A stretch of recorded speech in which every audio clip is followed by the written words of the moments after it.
got the screen sharing going, and I have some opening remarks that I like to make in an introductory fashion. And some of you have heard this many times before, and this might be the first time for many of you. So let me welcome everybody to the First Coast Free Thought Society monthly Zoom room.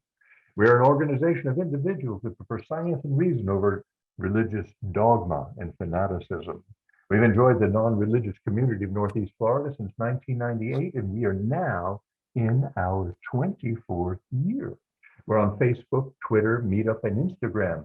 We have Secular Sunday in the Park, book and movie discussion groups, the Free Thinker newsletter, to which we invite your submissions. Even God has written for the free thinker. So we wish you would pen something and send it to Fred. Our website is the First Coast Free Thought Society.org or fcfs.org. Now, I always ask this question: is anyone new here to the First Coast Free Thought Society? Is this your first time with us? And if so, can I ask, how did you hear about us? Anybody want to share? Anybody new? If not, that's okay. Mark, hello, glad you're with us. I can share. Going once, going twice. I can share. Yeah, Hi. please, Brad. Right. I'm Brandy Scapalis. I'm from Jacksonville, and I found out about the group through the either FFRF or the American Humanist Association, but I found out about the event through the Meetup emails, the Meetup group emails. And I'm like from Jacksonville, although right now I'm in Tallahassee because I'm a doctoral student at FSU. Oh, wow. But I work in Jacksonville still. What's your thesis going to be? I am, it's my first year in the program, but I'm specializing in anti-transgender violence. I'm in the College of Social Work. Wow. Wow. So. That's great. Well, thank you for sharing. Anybody else would like to make a comment if you're new to us? Anyone? I'll just make a comment to Brandy. Hi, I just moved to Tallahassee from Jacksonville about a year ago. Ah, Nice to have you here. good. There you go. There you go. All right. Well, thank you, Brandy, for sharing. Last call. Anybody else? No. All right. Well, moving on. We are all volunteers here. You know, none of us are getting paid, but we do incur some expenses, largely. You're muted, Ken. Oh, sorry, Ken, I accidentally muted you.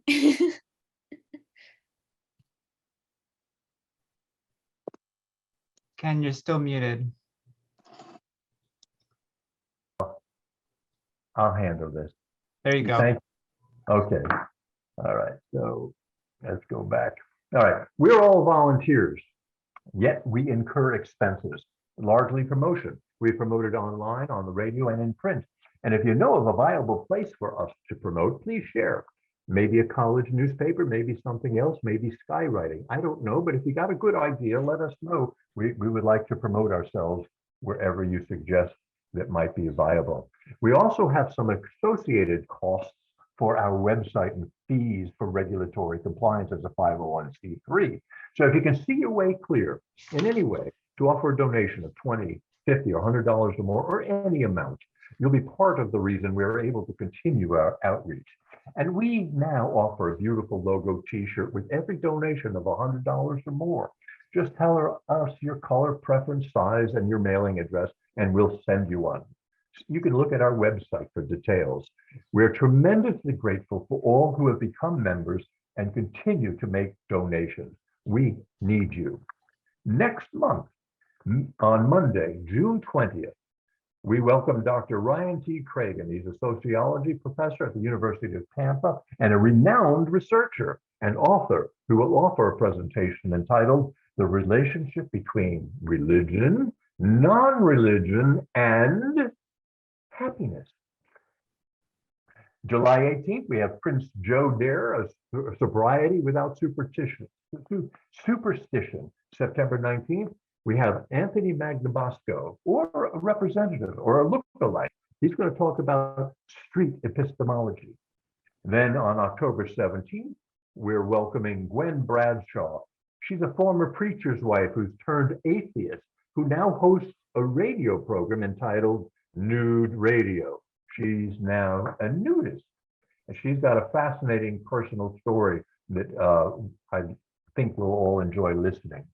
But tonight, we're pleased to welcome Alison Gill, Vice President for Legal and Policy at American Atheists. Alison manages American Atheists federal and state advocacy for religious equality and litigation activities in an ongoing effort to protect the separation of religion and government. Alison is a nationally recognized expert on civil rights law and state advocacy. Tonight, Alison's presentation is titled Florida Legislature, Leading the Nation in Dangerous Christian Nationalism. I don't think Alison's work is ever going to be done. Advocacy, check out our advocacy page on our website. A discussion will follow Alison's presentation, and should you prefer, you may message a question via the Zoom chat feature. Please mute your mic until it's time to speak. And be reminded that we are recording for posterity. Everyone who wants to speak will be given ample opportunity to do so. So let's enjoy the time, the expertise, and the insights graciously offered to us by Alison Gill. Alison, we are all yours. Take it away, Alison.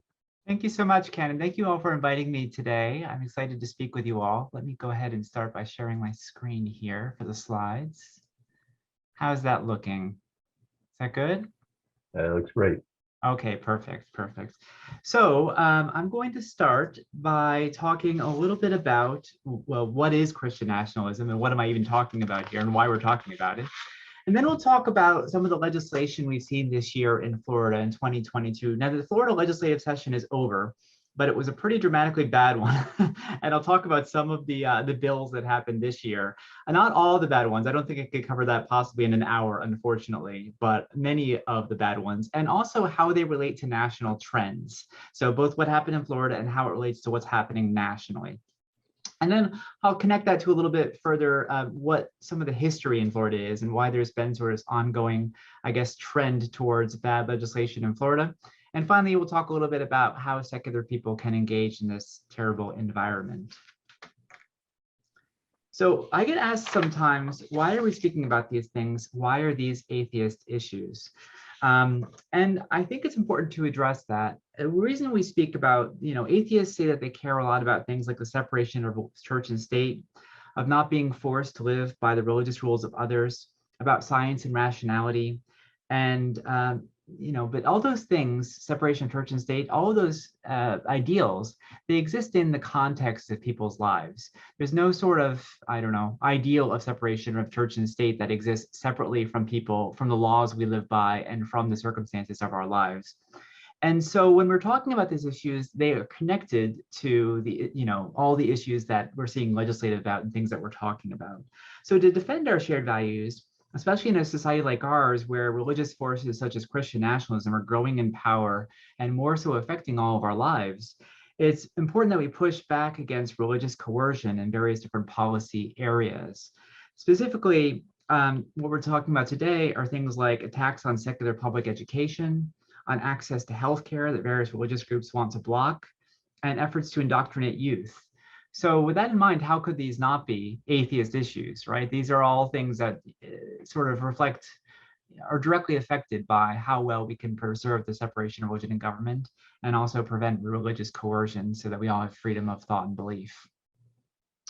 I should also say that we did in 2019 a survey of about 34,000 non-religious people across the country called the US Secular Survey. And if you're interested in seeing the results of that, they're at secularsurvey.org. But one of the things we asked about are what are the top 3 key priority issues that you as a non-religious person would like to see secular organizations focus on. So we're talking about non-religious organizations like American Atheists, First Coast Free Thoughts, and others. What sort of issues do you think are the primary things we should focus on? And the top 3 responses were maintaining secular public education, opposing religious exemptions that allow for discrimination, and preserving access to abortion and contraception. So those are the top 3 issues that, fellow atheists and non-religious people from across the country said are the three top three things that non-religious organizations should spend their time and effort on. And a lot of that is what we're going to be talking about today. So that's another reason these are atheist issues, is because atheists say that they're atheist issues. I also get asked a lot to define what is Christian nationalism. So when we're talking about Christian nationalism, we're not talking about just a conservative interpretation of Christianity. We're not talking about evangelicalism, for example. We're talking about a political ideology that posits a Christian right to rule, that relies on things like revisionist history, that the founders were devout Christians, that America was founded as a Christian nation, hence the term Christian nationalism, and continues to be and should be a Christian nation, so that people that are not Christians have a lesser place in our politics and social discourse and in our society. They tend not to believe in the separation of religion and government, saying it's false and ahistorical. And there's a rejection of secular society in favor of this sort of, imagined Christian past. So when we're talking about Christian nationalism, we're talking about that sort of political ideology, as opposed to specific religious beliefs. One can be Christian, even very conservative Christian, and not be a Christian nationalist.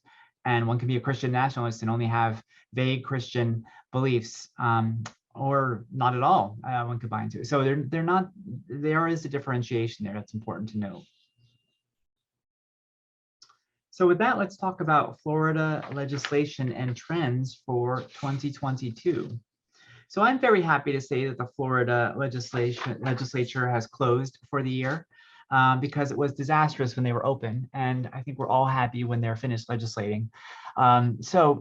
First thing, bills I want to start with are what we're calling religious refusals or denial of care laws. So denial of care laws are basically laws that say that providers, usually healthcare providers, do not have to provide certain types of care that do not align with their beliefs. Usually it's around abortion, sometimes contraception, sometimes things like end-of-life care. These are fairly common. About 45 states that have laws that allow healthcare institutions to deny abortion based on religious beliefs. So those are institutions and providers. And about 18 states allow denials related to contraception. Florida already has both of those. Now, we don't support these. We think they're dangerous. They're discriminatory. They harm people that need access to services. However, the problem here is that Florida has proposed not only keeping the ones they have, but expanding them even further. So we've seen, not just in Florida, but a couple other states, these bills being proposed to sort of expand denials of care in three important ways. Instead of just being limited to certain types of medical procedures that are allowed to be denied based on religious beliefs, it'd be any medical procedure, and it could be denied for religious, moral, or ethical reasons. So any procedure whatsoever. It extends to not only to providers, it also extends to institutions like hospitals. And this bill would also extend it to payers. Payers are, for example, insurance companies, and also, for example, self-insured employers. So that would really open the door to abuse by, for example, employers that don't want to pay for healthcare, or insurance companies looking for another reason to refuse to pay out a claim. There's also no requirement to inform patients, no requirement to provide referrals, and no exception for emergencies built into the bill. So this was a pretty extreme bill. Fortunately, it did not move forward this year in Florida. That's not to say it won't move forward next year. It did, I think, pass through some of the subcommittees. Florida is kind of unique in that most bills have to pass through 3 different committees in both legislative chambers. So there's a longer road to pass legislation than in many other states. Fortunately, this bill did not move forward, although there was definitely a point where we were concerned that it would move forward. I'll move on and talk about that in a second. We're really concerned about this. We think that these bills have the potential to cause a lot of danger. I mean, there's a lot of potential repercussions for these types of bills, and they really don't seem well thought out, unfortunately. Nationally, we've seen a number of these in different states. More than a dozen were introduced in 2022. These bills passed last year in both Arkansas and Ohio. There's actually one that's extremely close to passage in South Carolina at the moment. So we're hoping that will be defeated, but it's looking like it might pass into law in South Carolina. And a similar type of bill has been on the books for a few years in Mississippi. But this is a new bill. We don't know what effect it's going to have because there's so much room for abuse. They leave such broad exemptions that it's kind of hard to predict what effect this is going to have when it's actually implemented. But it will likely definitely put more patients at risk and allow more denials of care. I mean, I would say that the vast majority of doctors, of course, would not take advantage of these. And another issue that I think that a lot of lawmakers who are interested in passing these sort of bills haven't thought about is that, you know, this would allow, for example, a doctor to not offer care because someone wouldn't get vaccinated or something like that, which doesn't, you know, no one's, I think, advocating for that, but it's a sort of repercussion that people don't often think through with these sorts of bills. They sort of allow all these religious exemptions without thinking about the consequences of them and the impact they'll have on the institutions themselves and society and on people trying to get care. One way that we are trying to oppose these types of bills in different states, or I would say denials of care more broadly in different states, is to require, to pass bills requiring disclosure when providers would deny care based on their beliefs. And in Florida, we were excited to work with advocates in the state to introduce two bills, SB 1742 and HB 373, which would promote transparency in medical decision-making by requiring that when a provider is relying on a state or federal law to deny care based on their beliefs, they must inform the patient ahead of time and the Department of Health so that individuals who are curious about where they can receive care without being denied are able to research it and get information that's available to the public. The problem is sometimes with denials of care, the hospitals are not upfront. They're not upfront about saying, well, your care is being decided based on this set of religious strictures rather than the best interests of the patient. So, you know, sometimes, for example, religious hospitals will buy up other secular hospitals and not really be very transparent about who owns the hospital or what their rules are. So that's why it's important that we have more transparency in this area. Unfortunately, this year, our bill in Florida did not get a hearing. We're excited to reintroduce it and push it forward again next year. But you know, this type of transparency legislation, though important, it does not solve the problem of denial of care laws, but it might help to raise awareness and allow individuals a better chance to make decisions based on their medical needs. So there are some positives, but like I said, it's better to not have these denial of care laws in the first place. Moving on, another type of bill I want to talk about, there's a couple examples of in Florida, are the so-called Don't Say Gay bill and the Stop Woke Act. Woke is an acronym. I don't remember what it stands for. It's something stupid. It's a ridiculous bill.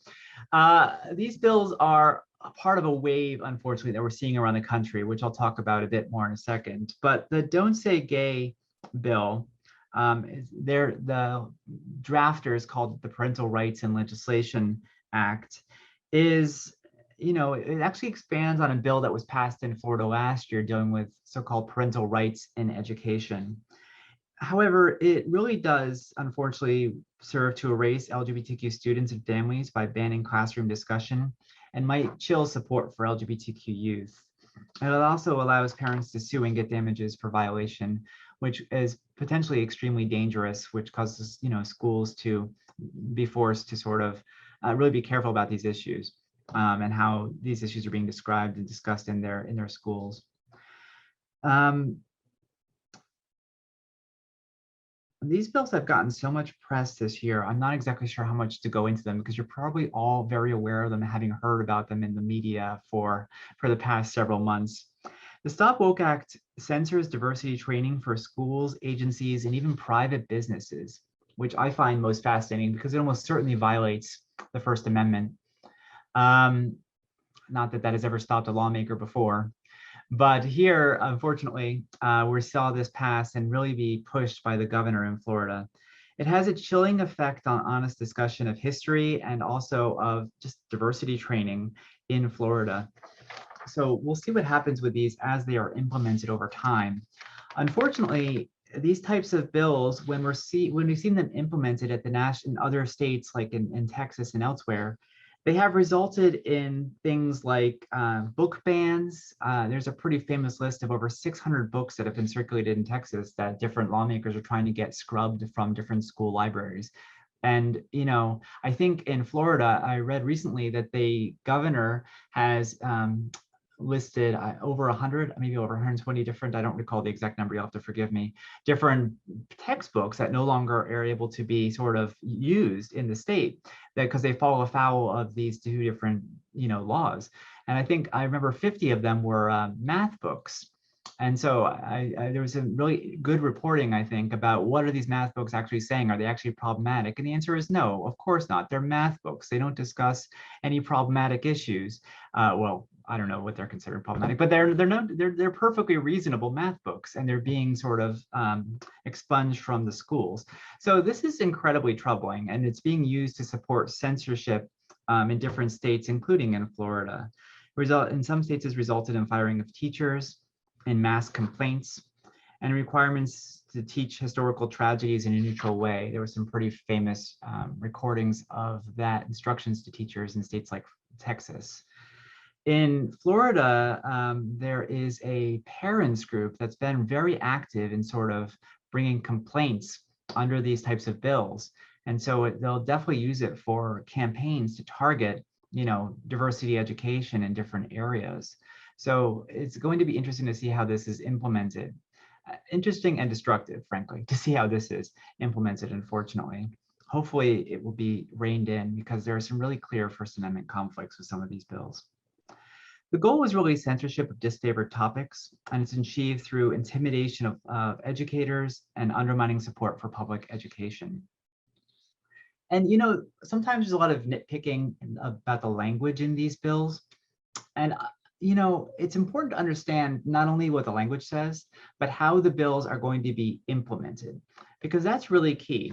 If you're a conservative lawyer for a school district in Florida, you're going to advise your client, the school district, to be as careful as possible so that you are not sued and the parents do not bring complaints against you.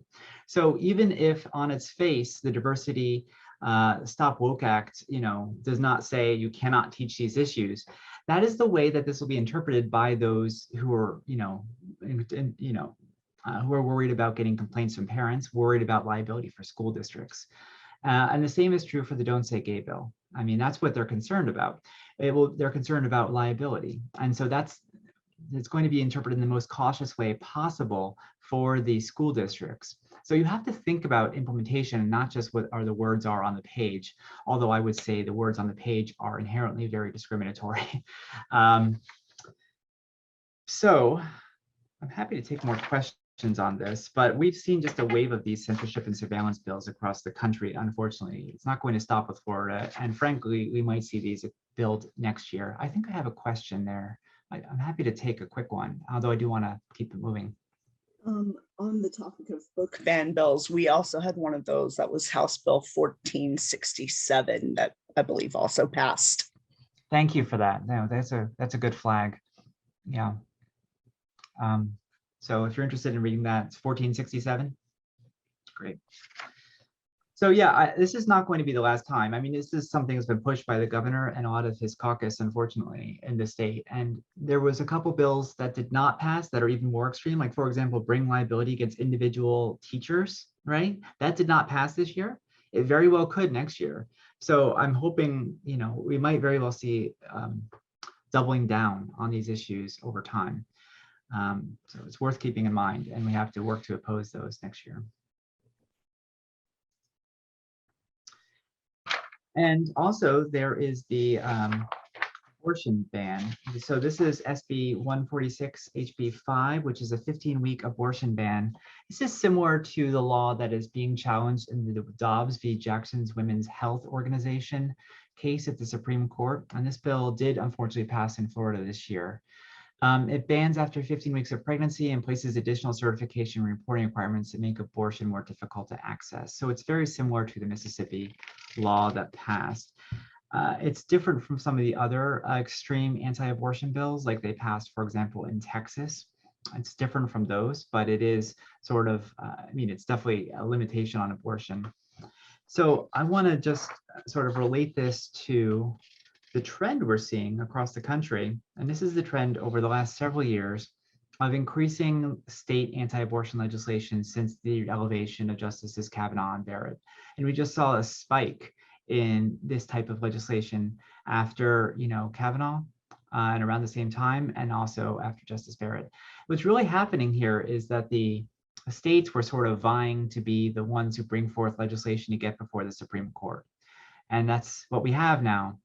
The US Supreme Court's decision in Dobbs v. Women's Health will influence what these state bills look like. It will definitely influence what happens with the Florida bill, because it's almost identical to the Mississippi law. We might also see in future years bills similar to the bounty hunter bill in Texas, SB 8, but those have not quite gained as much traction as the more traditional sort of gradual limitations on abortion access. That might very well all change because, as you are all probably well aware, there was a leak in the decision on the Dobbs v. Jackson Women's Health Organization case a couple weeks ago. So as I said, this is the case in Mississippi where the state passed a 15-week abortion ban. I want to just note that this is a leak of a draft decision. It's very rare from the Supreme Court. This very, very rarely happens because they're notoriously tight about their decisions. And this is not binding at the current time, but it's still incredibly troubling. Now, we don't know what the ultimate decision will look like. I think it's very likely that the Dobbs, they'll uphold the restrictions in Mississippi, even if they do walk back from the edge of overturning Roe v. Wade. They'll very likely allow what happened in the Mississippi bill, which also means that the Florida bill will very likely be also permissible, unfortunately. If Roe is overturned, 13 states have trigger bans that immediately ban abortion on the books, and 9 states still have pre-Roe bans on the books. So a significant portion of the nation, almost half actually, will immediately have prohibitions on access to abortion. And other states would be free to pass any type of really, if we're talking about a decision very similar to what was leaked, very free to pass whatever restrictions or bans they would dream up, unfortunately. So it would really curtail access to what many consider an essential right, an essential civil right. So it's really very troubling time for this issue. And frankly, if assuming that this does move forward, we can definitely expect Florida to have a flurry of legislation in this area next year. I can practically guarantee that that will happen, unfortunately. Okay, so that was a lot of negativity.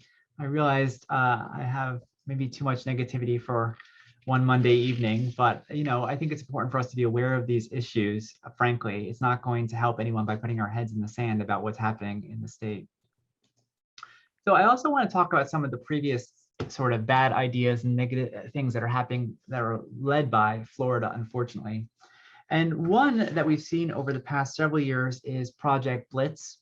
Project Blitz is a Christian nationalist state campaign that is sort of meant to promulgate sample bills that are being passed from state to state to pass to basically undermine the sort of separation of religion and government, access to LGBTQ equality, and access to reproductive rights. And that was really championed, unfortunately, by Representative Kim Daniels on the left, who's from Florida, as well as Senator Dennis Baxley, who Jackson. What's that? She's from Jacksonville. Yes, she was. She's no longer in office, fortunately. She has the distinction of being a Democrat who was very, very pro Project Blitz and was like a leader on a lot of these Christian nationalist messaging images. You'll see the In God We Trust poster there. That was a bill that passed in Florida a few years ago that was sort of being pushed by Representative Daniels. So this was one of the first major successful wins for Project Blitz was in Florida, requiring these In God We Trust displays. And since then, they've spread to many other states, unfortunately. I think over a dozen states now have these sorts of requirements in the law. So it was really, the way that Project Blitz operates is they have these model bills, but they also have these prayer caucuses that they set up in different states. And it's sort of insidious because these prayer caucuses on their face, they don't tell you, oh, this is part of a Christian nationalist campaign. We're promoting all these really restrictive laws. Instead, it's sort of like promoted as a way to sort of bring, for people that are interested in prayer and that are lawmakers and want to sort of bring their religion together with the way that they operate. And unfortunately, people like Representative Daniels give it a bipartisan flair, even though for the most part it does not have that. So it helps to sort of create this false image of it being, really about sort of accessibility and prayer, as opposed to pushing this really pretty radical Christian nationalist legislation and messaging. So Florida, unfortunately, has been a leader in that area. We haven't seen a lot of Project Blitz bills this year. However, it's certainly possible we'll see more in the future. Another area where Florida has led on in the past is around school vouchers. So this is a graphic from the Orlando Sentinel analyzing the voucher programs in Florida. So Florida is actually leading the nation in school voucher programs. They had about 4 voucher programs last year, and they passed a bill to expand eligibility to at least 60,000 more students, costing the state at least $200 million additional dollars. So especially if you consider these types of bills with the attacks on public education I was speaking about earlier, we're really seeing a multi-pronged assault on public education, efforts to delegitimize it, to sort of bring blame upon it, to sort of say, oh, if you send your kids to public school, they're going to make them trans or gay, or teach them about hating white people, or whatever crap that they're sort of spewing, as well as efforts to defund it and shift the funding away from public education to, largely religious private schools. And so that's unfortunately what we're seeing, and Florida has really been a poster child for both of these efforts. Excuse me.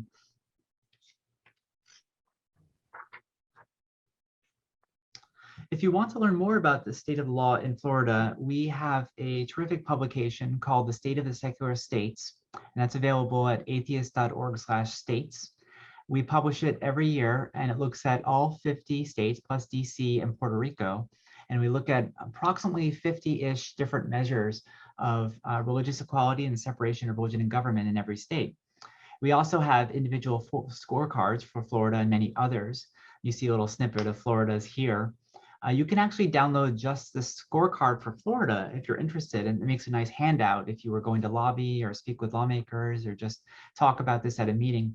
It can be useful to sort of talk about, what are the laws in our state.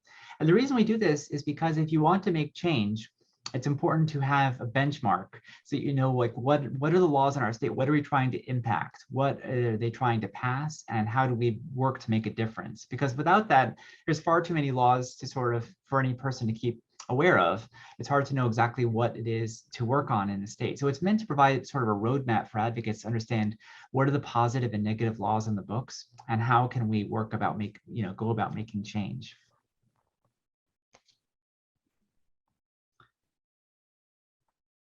Okay. I'm going to skip that.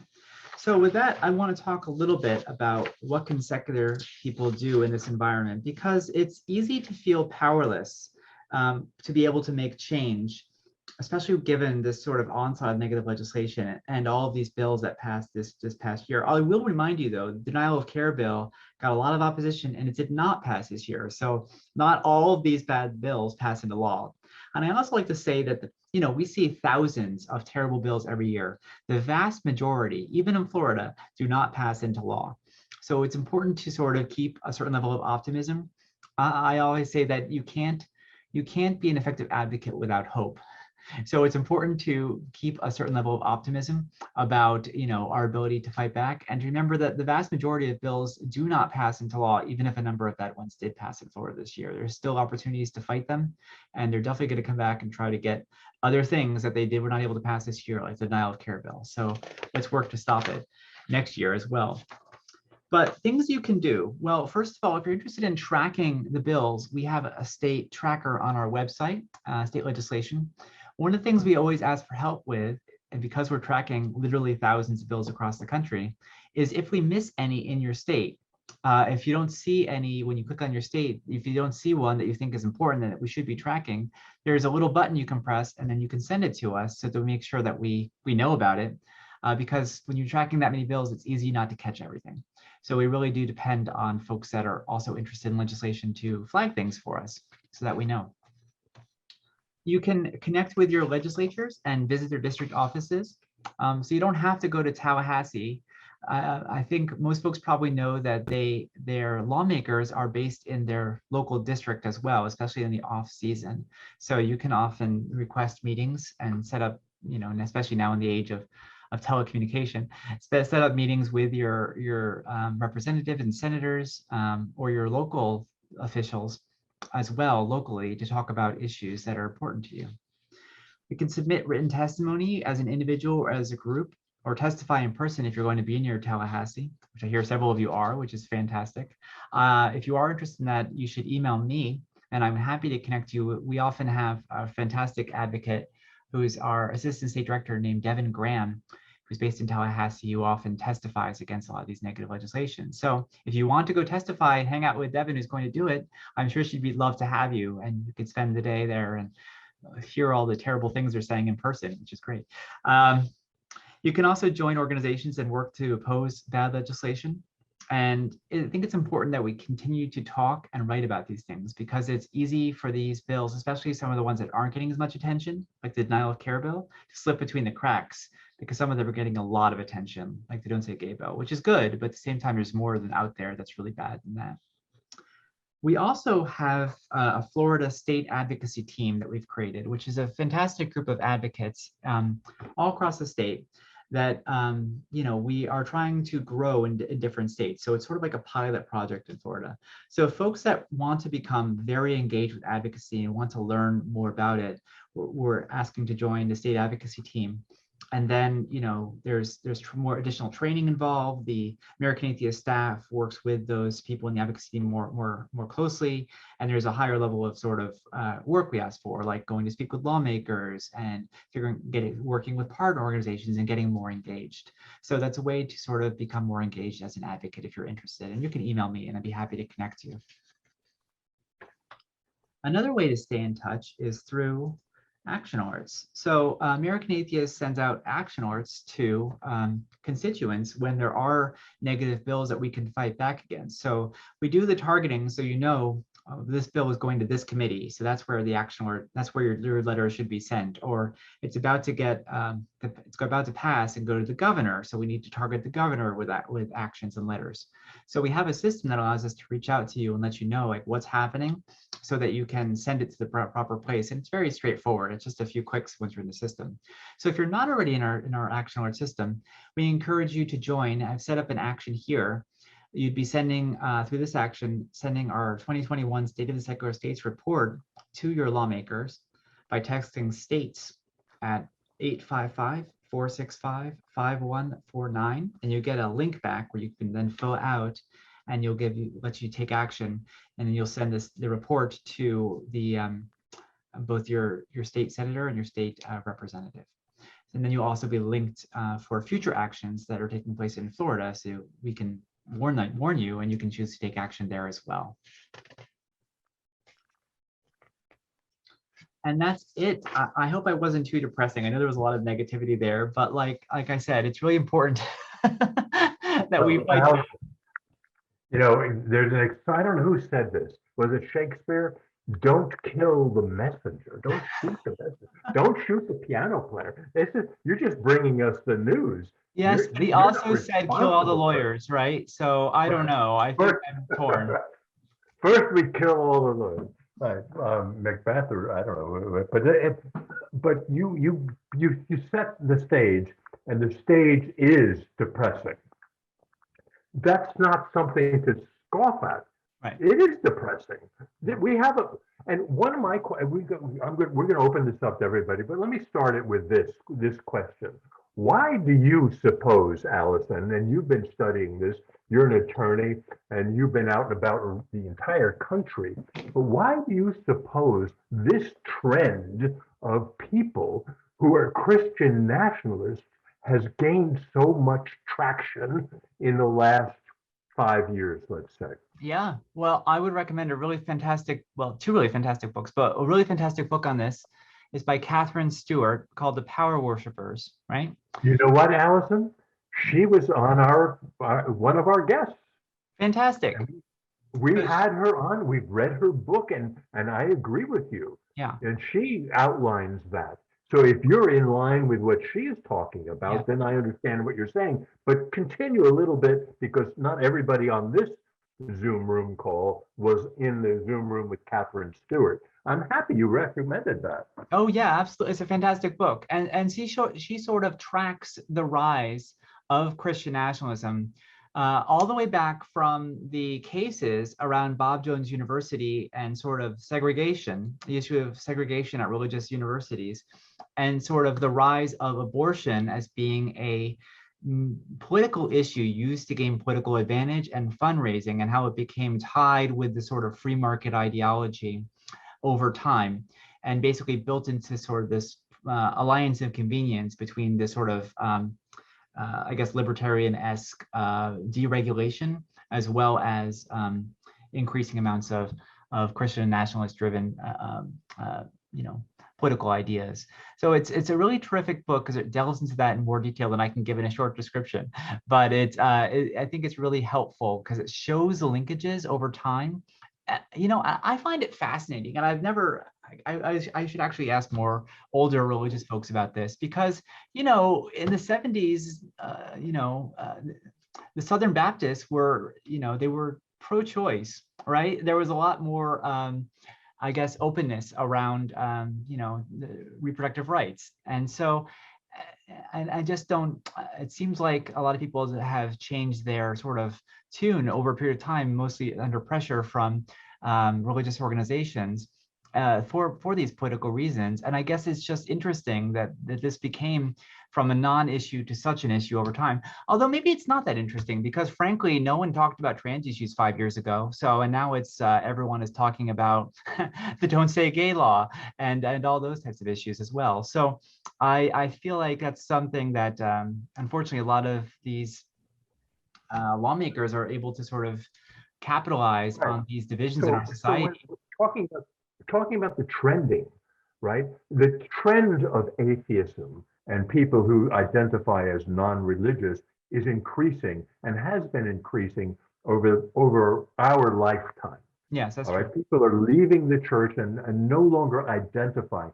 They might say, well, I'm spiritual and I believe in certain things that they can't really totally identify, but they want to have the sense of spirituality, but they're not identifying with a church.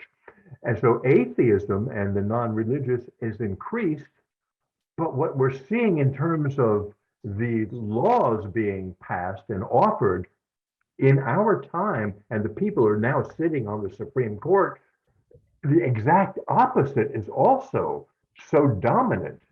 It's more dominant than it has been in any of our lifetimes. I think you hit two really important points there. The first is the Supreme Court. And so there's been this effort to sort of this, 40, 50 year effort to sort of build power for it and to achieve power over the Supreme Court. And that just the last few years under the Trump administration has been successful.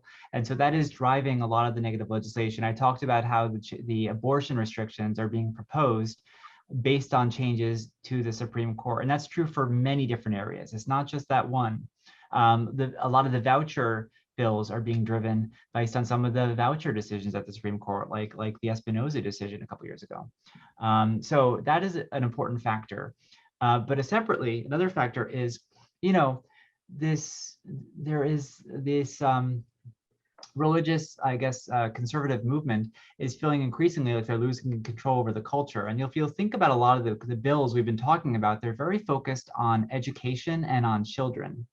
And I think that there is sort of a desire or this belief that one can sort of legislate Christian morality into children by putting things like "In God We Trust" and, requiring Bible classes and other types of targeting like that. So it's a sort of an effort, I think, to prevent or lessen demographic slide.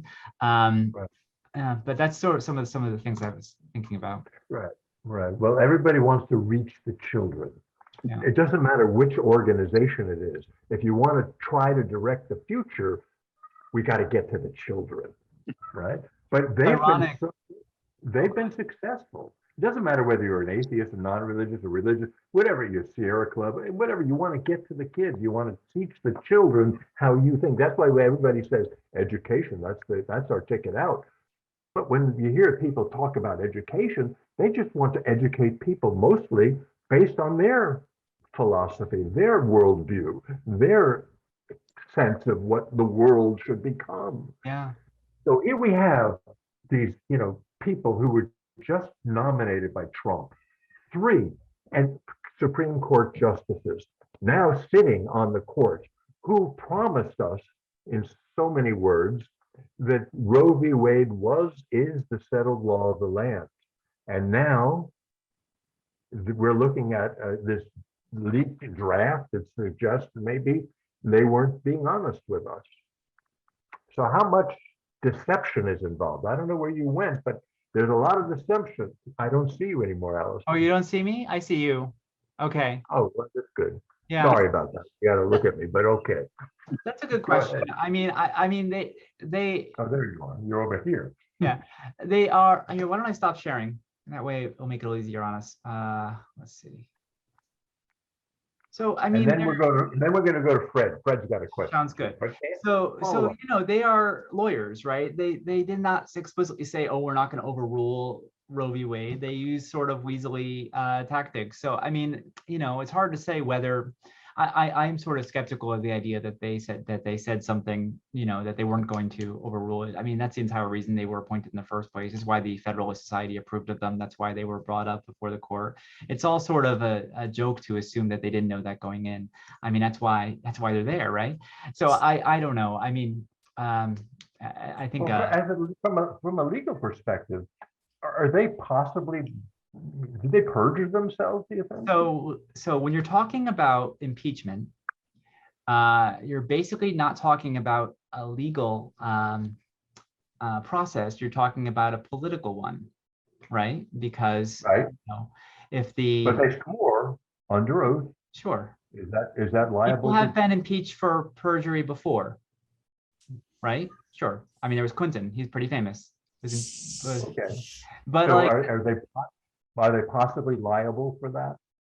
they're liable if there's political will for it. That's the short answer when it comes to. That's a very good answer too. Yeah, I mean, it's right. not a legal process when you're talking about impeachment. It's a political process. So if the House thinks and the Senate convicts, then they are liable for it. So it's other than that, it's sort of we're pretending where there's law when there's really not. It's just political will. So I think it's unrealistic to think they'll be impeached for it. So anyway, that's just my 2 cents. Thank you. I'd like to Go ahead, point out Chris. that in U.S. history, only one U.S. Supreme Court justice has ever been impeached. And that's, if I recall correctly, in the early 1800s. Yeah, So and that's he was. how rare it is. I think he was impeached for like severe mental health issues, right? That was my understanding. It was pretty. Thanks. I forget the exact details of the case, but it was political though. And if Supreme Court can do all sorts of horrible things, but if his party's in charge of the Congress and Senate, he's not going to be held accountable. That's exactly right. Same thing with the president. You are exactly correct. And so, one of the reasons that we are supporting things like court reform, we've been supporting court reform for both the lower court and also to add more seats to the Supreme Court, which is, a stance not every organization agrees with, but that's how else are we going to get out of this situation we're in? And I don't know the answer. It seems to me that the only way to do so is by fixing the courts. So, it's one of the things I hope as this decision comes out, in Dobbs, in future cases that we're seeing, that the public will start to coalesce around the need for court reform. I mean, that's really our answer, unfortunately. I'd also like to point out that the current, Supreme Court makeup does not represent the country as a whole, but because of the way our electoral college works and the shenanigans of the Senate, that's we have a dominant ultra conservative with they only maybe represent maybe 30% of the country, if that, but they dominate our legal system. And also I was hearing on NPR today this between getting off work and driving home, a discussion about Alito and his assertion that abortion is not a long-standing thing in America. And Yeah. they pointed out that Benjamin Franklin wrote a treatise, or that he published this thing back in the 1730s. It gave like a home remedies for abortion.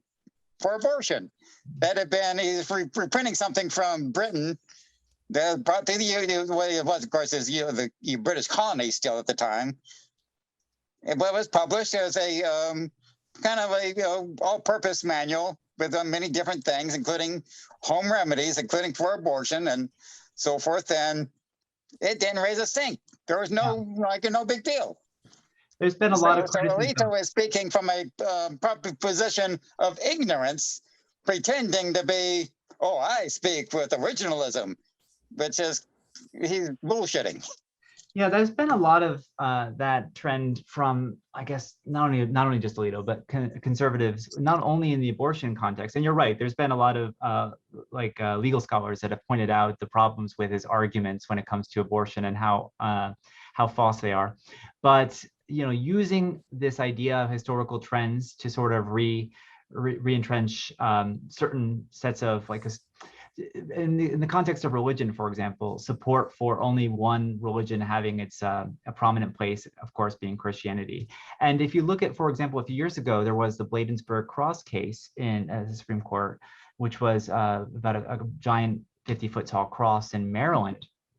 And the court explored the historical nature of the cross. They used historical arguments, the same way they are here, to sort of say, well, this is allowable because of this sort of special place in our history. And we just keep seeing this sort of turn to historical tests because they are very manipulatable, right? Very manipulable, because it depends on what sort of history the justice who wants to make the decision is able to bring in. And even, if it's not manipulated, it still supports at a time when there was less acknowledgement of civil rights, where there was less diversity, where certain beliefs, usually Christian, were privileged. So it's inherently biased against modernity in a way, and it's often manipulated. So I think it's important to keep that in mind when we hear about a lot of these history tests. Alison, we have a question from the chat room that asks if you would speculate on telling us more about expanding the Supreme Court. Sure, of course. So Congress sets the size of the Supreme Court. All you have to do is pass a bill to change it. It's been changed several times in our history. It was changed to 9, quite a long time ago. It's been a while since we changed it, but it could be any number conceivably that the Congress chooses it for it to be. There are 13 circuit courts currently, which are the intermediate court between the district court and the Supreme Court. They're called circuit courts. There are 13 of them currently. And so one proposal I've seen is that there should be one justice for every member for every circuit court. So that'd bring it to a total of 13. But that's just a proposal. It could be whatever number the Congress decided. And another problem as well, since we're talking about expanding the courts, is that it's been a while since we've expanded the lower courts as well. And because of the increasing size and complexity of our society and population, the courts are overburdened. In many places, there's just not enough judges to handle the demands. And this causes cases to sort of languish for years and years, or just not be able to sort of get into court in the first place. It makes judges more willing to sort of push cases out the door without considering them. And so it's an impediment to justice in many cases. So it's critical that we expand the courts, just generally speaking, as well. So those two things don't have to be linked, but they can be as well. So we could need to expand the lower courts, and we also need to expand the Supreme Court. I hope I answered that, what you were hoping for. If there's a follow-up, there'll be follow-ups. But let's go to Jeanette, and then we'll go to David. Jeanette. Listen, for some reason, I'm really emotional right now about everything you've just conveyed us.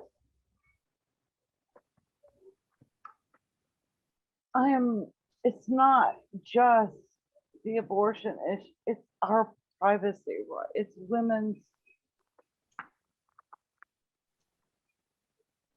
women's privacy. I don't understand how they're going to do this. I just saw an article today that they're talking about data tracking women. Yeah. so that they know if you've even had are they going to investigate every single miscarriage?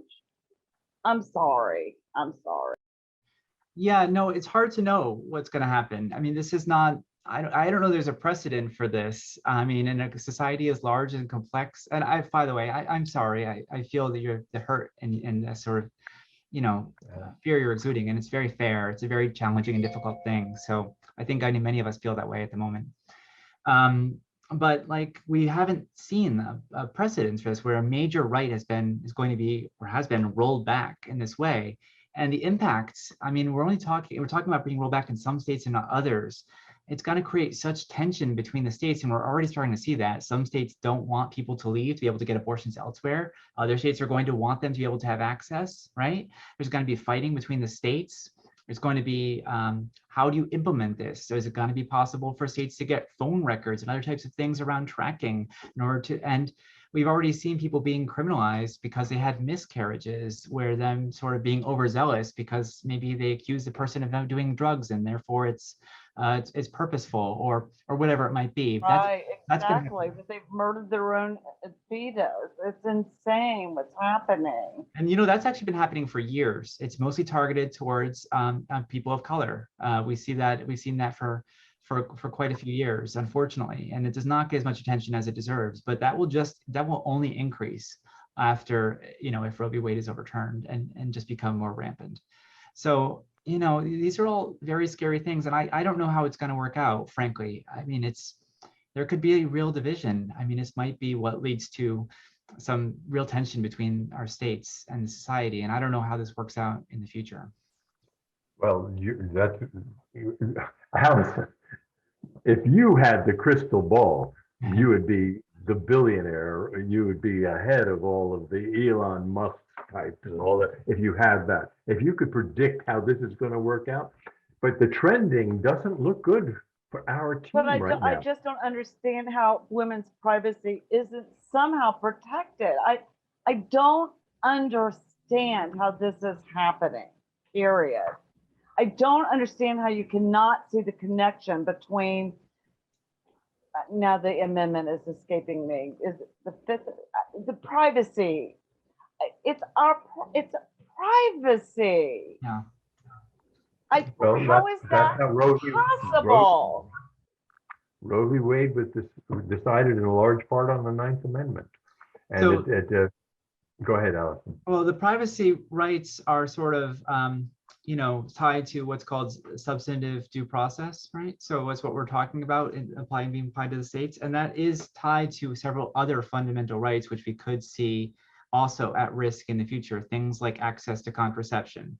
And we're already starting to see that. There's been some states that have said, well, actually, these contraceptive methods are actually abortion, and we're starting to see stuff on the edge there. But there was a pretty famous case called Griswold, where they basically was about access to, can states sort of say that you don't have access to contraception? And that was prior to Roe, and that was also said that you can't, the states cannot restrict that for privacy reasons. More recently, things like access to same-sex marriage depend, at least in part, on these ideas around privacy, substantive due process. So it would significantly impact our law. Now, there's been a lot of discussion. The leak draft itself says, well, this is limited only to abortion, but that's not how the law works. If there is a decision, then people are going to rely on it in lower cases, and future Supreme Court cases will also rely on it, especially because the writer of the decision, Alito, has already said many of these things in his dissents from previous cases. Like, for example, the Obergefell decision, which granted access to same-sex marriage. That was their dissent, was about the lack of these rights. So why would it be, any different? So I don't know. I hope I'm. It's a difficult challenge. I have a follow-up on that, but let's go to David. Dr. Schwamberg, please. Okay, I actually have a question about Christian nationalism, but I do have to make a comment on the idea of expanding the court. If we were in normal, rational times and the members of Congress were normal, rational people, which is a very big leap to make, You could talk about the need to reform the courts, and they are overloaded, et cetera, and expand the Supreme Court. But what happens if we expand the Supreme Court to 13 and then DeSantis gets to be president and appoint 4 more justices? Is that what we really want? So, I mean, that's what I wanted to say there. This is the wrong time because we have too much partisanship going on and not enough rational thought. But the question I had originally wanted to ask about Christian nationalism, because a lot of this, what's going on now, does come from Christian nationalists, but they're not the only group behind this, because you also have the Catholic Church and you also have other organizations and religious groups that have their own agendas. Ultra-Orthodox Jews in New York, that would be another group that would be pushing this. But that's the question that it raises. To a certain extent, Christian nationalists tend to be evangelicals who do not consider Catholics and Orthodox Christians to be Christian. And Catholics have to be aware of that. And it seems that there would be tension inside of the coalition. And I didn't know if that played out in any way that you can see that could also possibly give an avenue to, get in there. Because, in the past, even though I was politically active in New Orleans for a while, very Catholic city, but the Catholic community itself is very divided between very liberal and very conservative Catholics. So does this give us an opportunity to make different kinds of coalitions, with the fissure between Christian nationalists and other Christian groups that the Christian nationalists hate?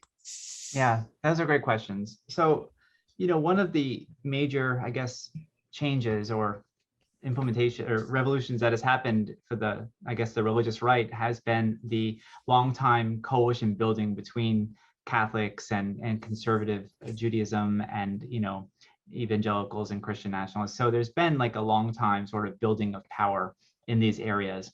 And you're right, there are distinctions. But at this point, anyway, I don't think that they are stark enough to cause significant divides. Doesn't mean that they wouldn't exist, but right now there's just been this sort of long time push to get these victories. Now, maybe after they achieve these victories, these will become more stark. It's hard for us to say, right? I mean, I would point to a bill that I saw this year in Oklahoma that requires Bible classes. Not only does it require Bible classes, it requires them to teach from a specific Bible, the King James Bible, right? Which I know different religions don't like the King. So it's just like there's a distinction there. And maybe Catholics don't want to learn from that Bible, and evangelicals do. So there's that's actually what led to a lot of religious division in the past. That's actually what led to a lot of the idea of getting secular schools in the first place, was fighting over which Bible to teach from. So, I mean, it's amazing that we're starting to head back in that place, but that's also such a minor issue compared to all the other things we're talking about at the moment. We're just not there yet. It's possible we'll see that in the future, but right now, we're not.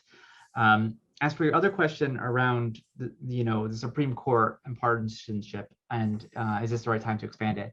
I don't know that we're going to get any less partisan anytime soon. I haven't seen any indication of that. So I don't know. I mean, I guess it's possible, but I don't really see reasonably how that would happen. But if we don't change it, then we're stuck with the current Supreme Court for the foreseeable future, and it's just going to keep undermining the law and making it worse and worse.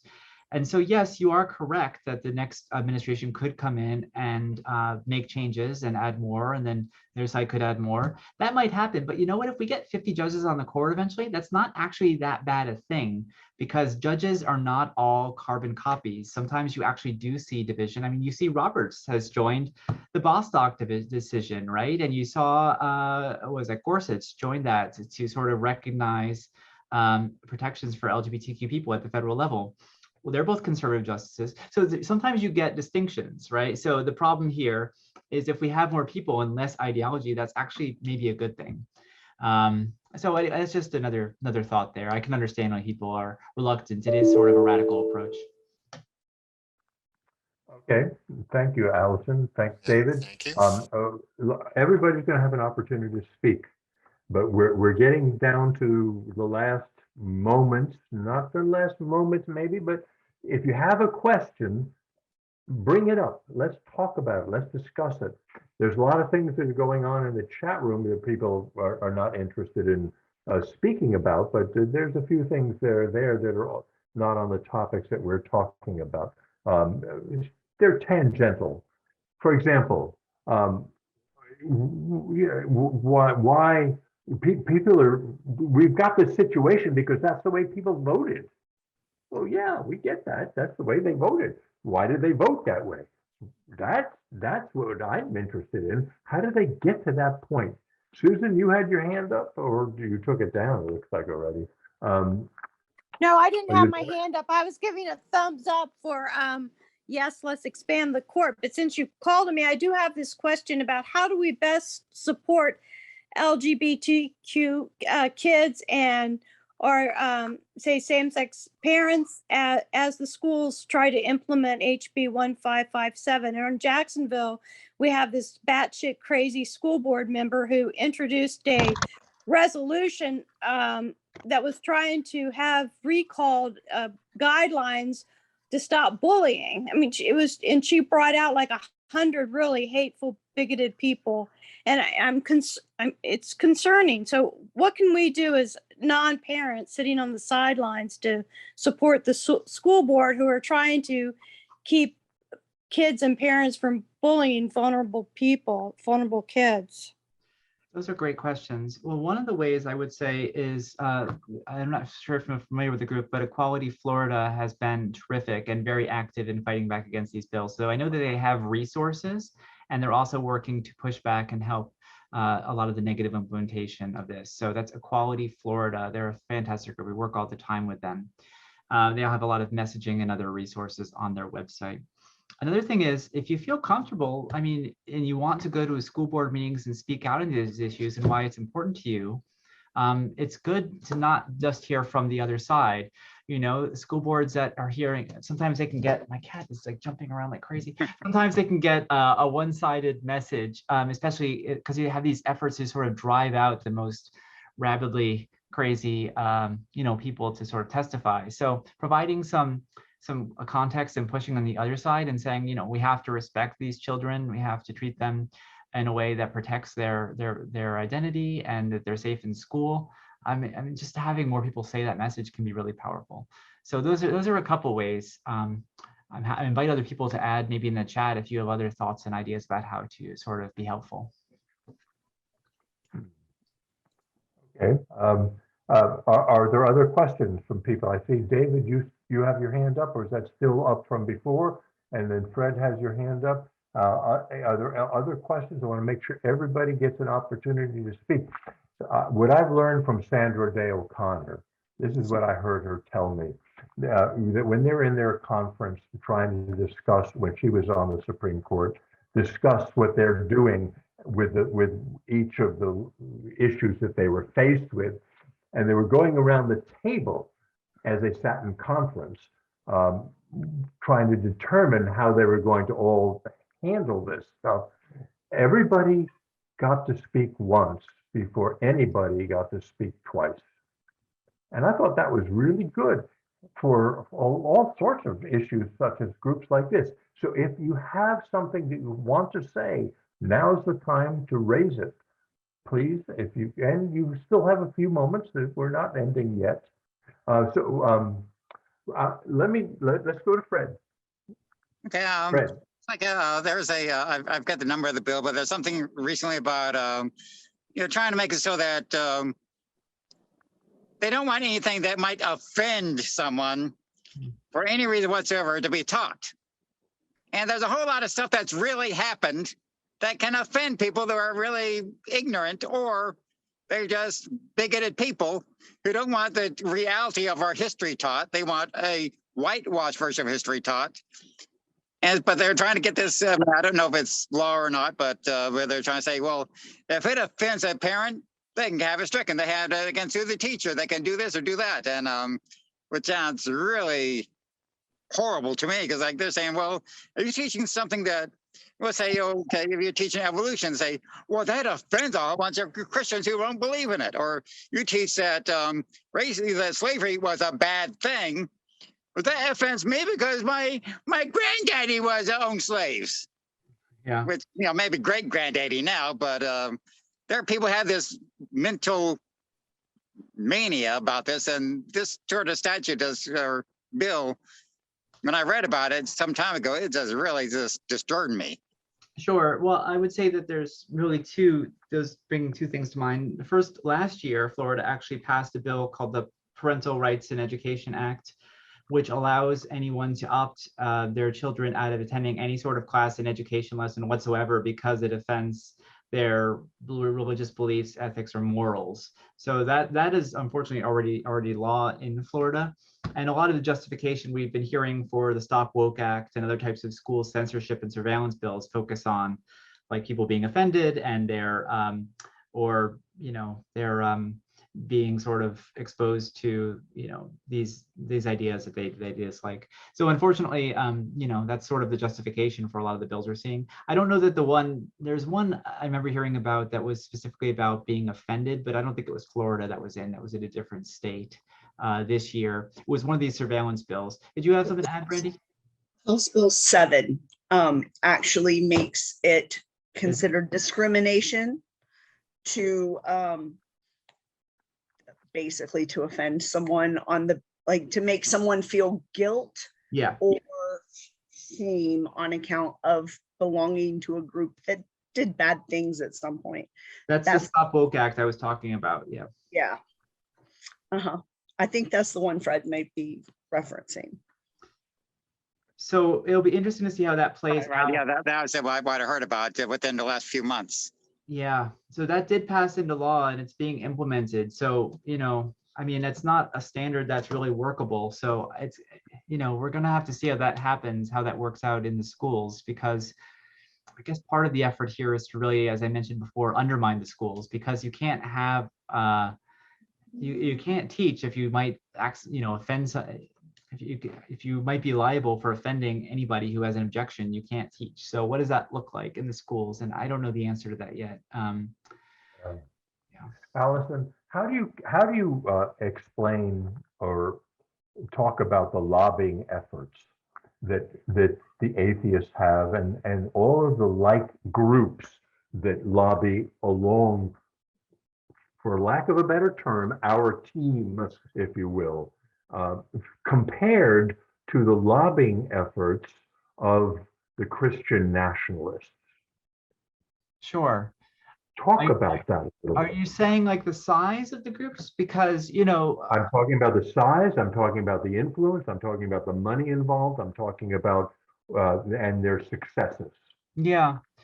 It's interesting. I think that the opposition has seen more success this year and last year than they've seen in many years. And there's a few different reasons for that I like to point out. The first is it's actually from the pandemic, because people have less access to lawmakers than they have had in the past. It's actually harder to go see lawmakers than it was previously, which is why I always encourage people to go speak with their lawmakers in these types of talks. One of the ways that they've been able to stop, for example, a lot of the anti-trans bills are saying around sports and bathrooms around the country, those have been proposed since I began working in the LGBT movement back in 2010. So they just have not been passing into law just until recently, because a lot of times advocates on the ground, especially transgender young people and activists, are able to go talk to lawmakers and say, well, this is the reality of our lives. You are hurting us. We are real people. See us, and this is not actually helping anybody.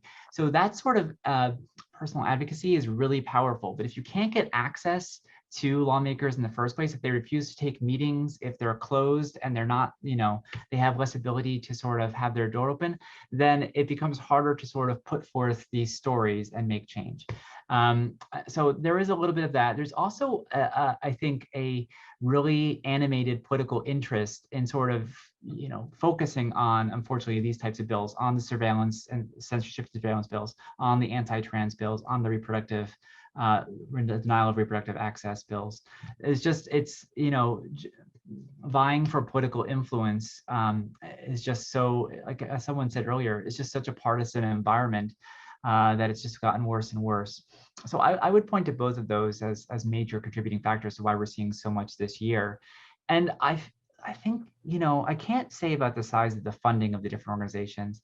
I feel like on the progressive side, our organizations work really well together, but we're also struggling to react to a lot of what's happening, developing new message to sort of counter these critical race theory bills. There's a lot of scrambling to sort of react to what's happening because you can't predict what's going to catch fire, unfortunately, in the state legislatures, or what's going to catch fire in public communications or discourse. So I think there's a lot of, sometimes there's catch up to do. And the other side has shown an ability to sort of very tightly focus, between the propaganda in the media and what the lawmakers are saying and what the activists are saying, very tightly align their messaging in ways that are very powerful. So I think, those are some of the factors that we're seeing behind some of the success. So if you had to describe who's winning, if this is a game, and it's not a game, it's people's lives. No, these are people's We lives. can't And look at it in sports terms. This is serious business. Well, People's lives are at stake here. You're exactly right. I mean, it's hard to even characterize this as a game. Like the anti-trans bills are driving people to suicide or fleeing states. Like the Dobbs bill, the anti-abortion bills, will result in the death of people. Like these are very serious issues. And so, and that's part of the problem is people don't take these things seriously enough. I mean, it's all about winning without thinking about the victims and the consequences to these bills sometimes.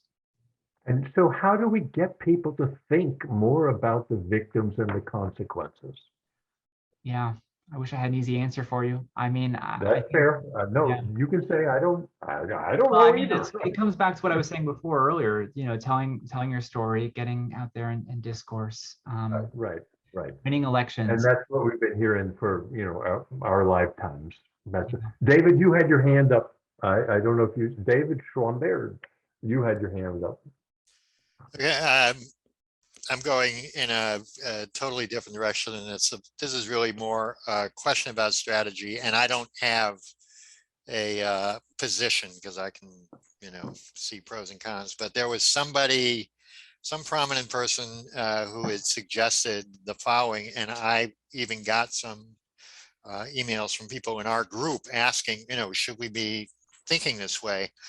But some people were advocating in the case of the anti-woke bill and the parental rights kind of bill that when push comes to shove, that a strategy they were suggesting to adopt would be to complain about the Bible in the school because it talks about rape, it justifies slavery, it justifies selling your daughter into slavery, justifies stoning people for adultery and all sorts of nasty things, and it talks about taking people, making slaves out of prisoners of war and slaughtering people. And so they were saying when these complaints about Toni Morrison or whoever come up, that people should go down to the school board and make complaints about the Bible or about Christian writings. Is that a good strategy? What does American Atheists think about that? I can see it could be bad, backfire, and I can see that it's tempting to do. I don't know that we have a uniform strategy. It's sort of going to be contextual. So I don't want to take a position as your organization because it is going to vary by the circumstance. But I think you hit upon a really key point, was that these laws are really badly written and they're full of unintended consequences. And that, if there comes a time where we can stick those unintended consequences in people's faces to show the consequence of when you try to censor schools and censor teachers and children, great.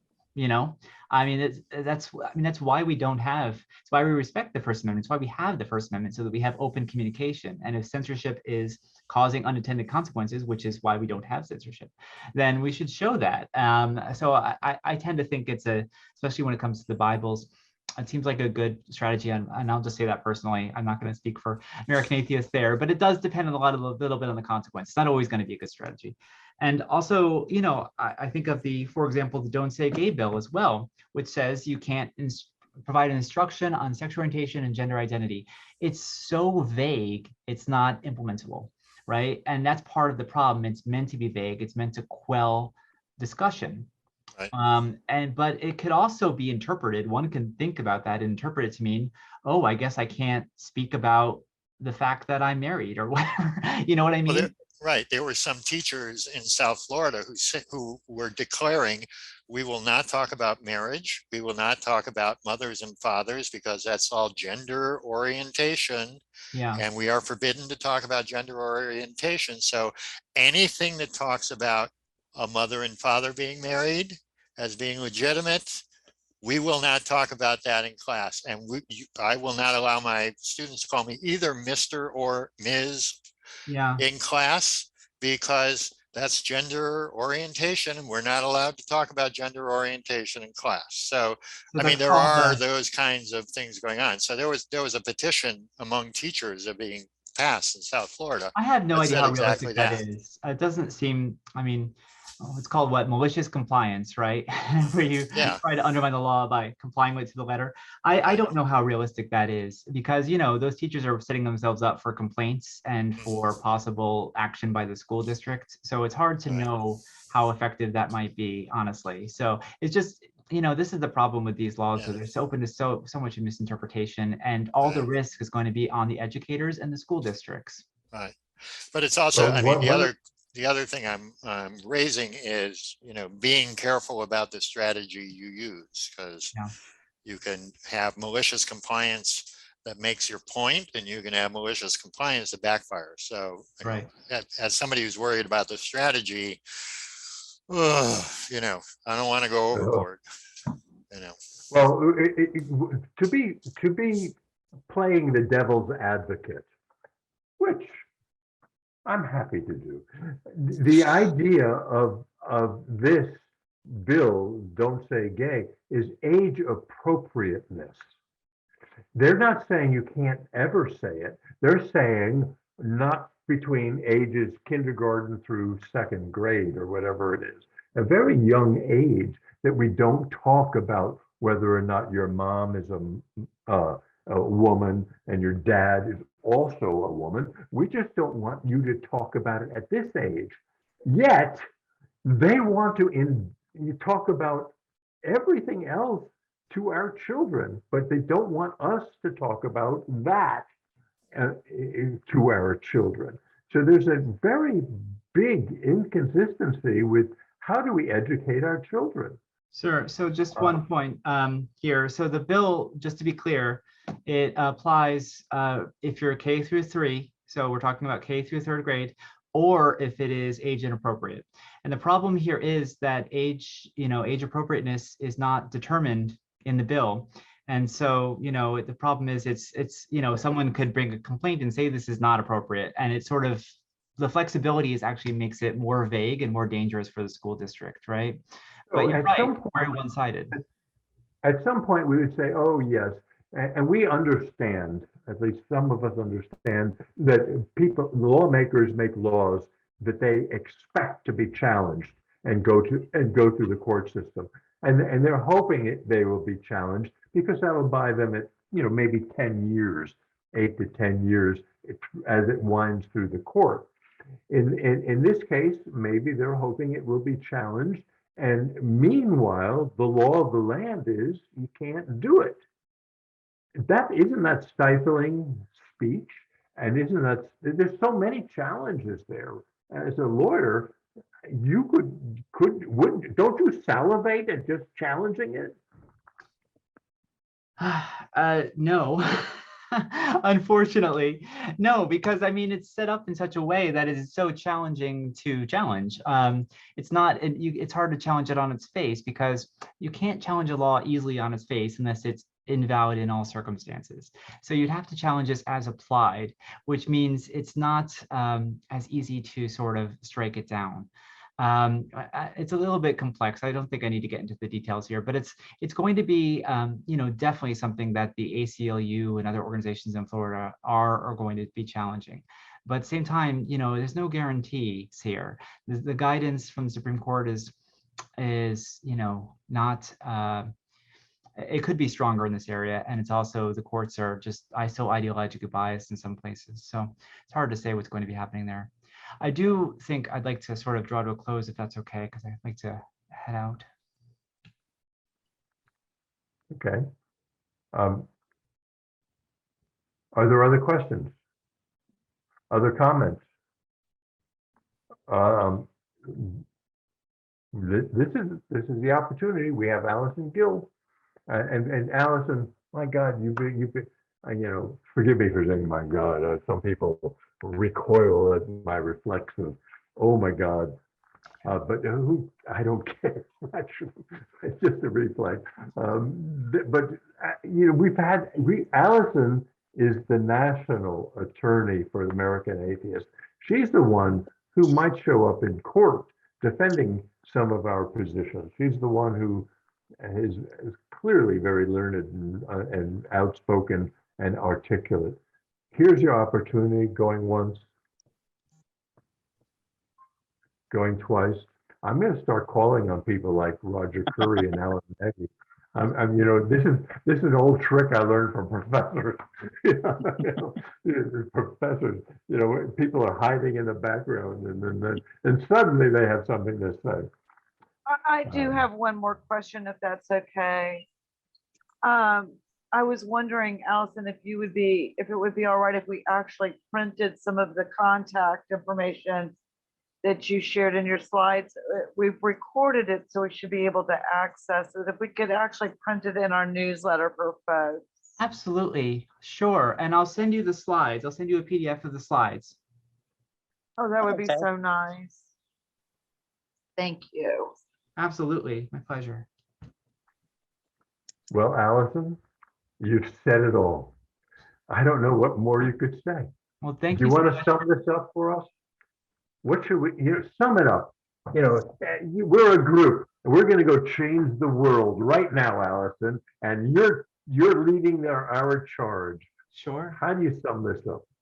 Yeah, well, I mean, I think it's important, as I said earlier, that although things have been bad this past year in Florida, and it's been a terrible legislative session, that this is not the end of the road. We all have to pick ourselves up and fight again next year, because they're going to come back and try worse things. And many of these things can and will be defeated. They'll be defeated in the legislature by advocates like you working against them. They'll be defeated in the courts. Some of these bills will definitely be stopped. It's just a matter of time. But at the same time, you know, we can make a difference now. We can make a difference next year. And we really invite you to sort of work with us and with advocates locally and on the ground, and invite you to please make contact with your lawmakers and be a voice that will help make a difference. So thank you, everybody. And thank you, Alison. And that's probably one really good point. We all need to have a personal relationship with our lawmakers, and it's not that complicated. They actually do want to talk to you. Absolutely. So Alison, thank you very much. I appreciate your time. I appreciate the work you do for American Atheists, and I appreciate everybody who's participated tonight and who's on this Zoom room call. Where's Madeline? She's the one in charge. There she is. She's the one in charge of shutting it all down. Alison, hugs to you. Thank you so much. Keep up the good work, and thank you everybody for being participatory in our Zoom room chat. Thanks. Good night, Thank you all. all. Yeah, Good good night. night. Thank you. Thank you, everyone. Thanks for having me.